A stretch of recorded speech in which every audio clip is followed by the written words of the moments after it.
for years, and when I go out for a spin, I pedal a Cadillac.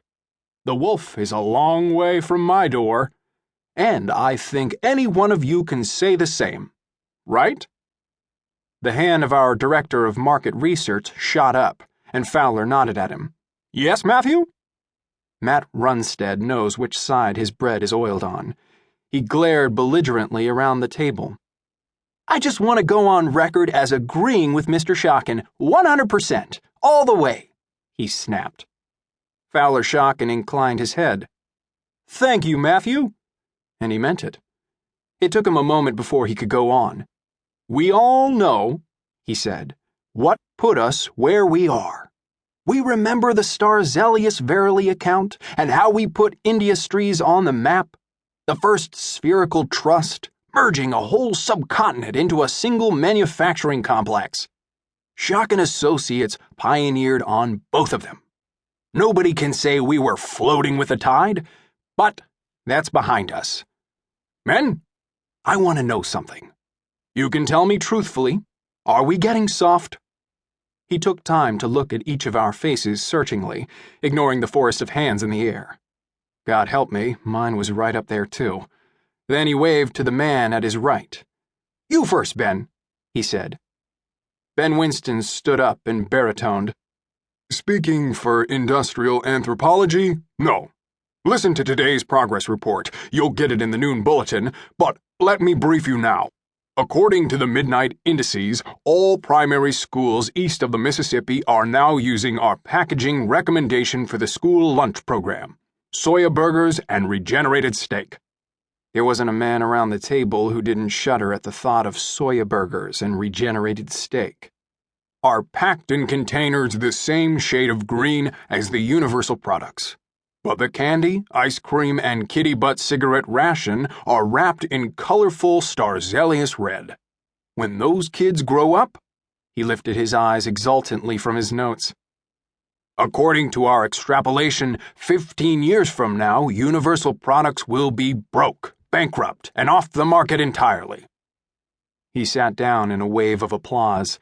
Schocken clapped too, and looked brightly at the rest of us. I leaned forward with expression one, eagerness, intelligence, competence all over my face. But I needn't have bothered. Fowler pointed to the lean man next to Winston, Harvey Brunner.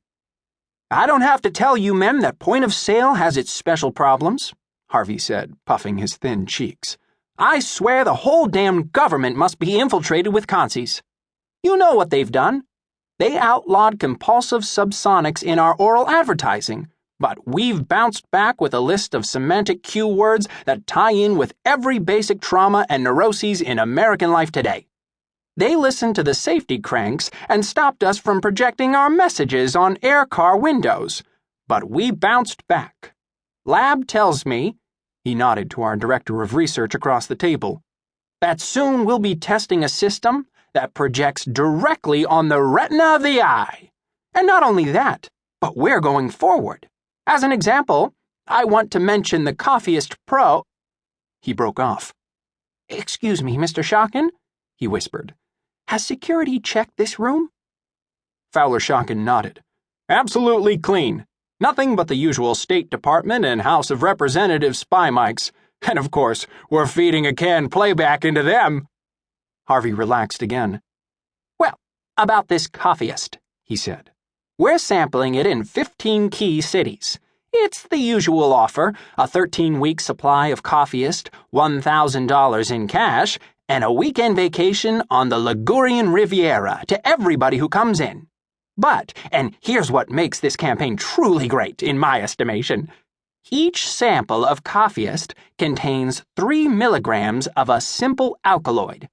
Nothing harmful, but definitely habit-forming. After 10 weeks, the customer is hooked for life. It would cost him at least $5,000 for a cure, so it's simpler for him to go right on drinking Copyist.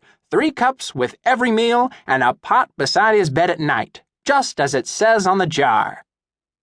Fowler Schocken beamed, and I braced myself into expression one again. Next to Harvey sat Tildy Mathis, Chief of Copy Services and handpicked by Schocken himself. But he didn't ask women to speak at board sessions.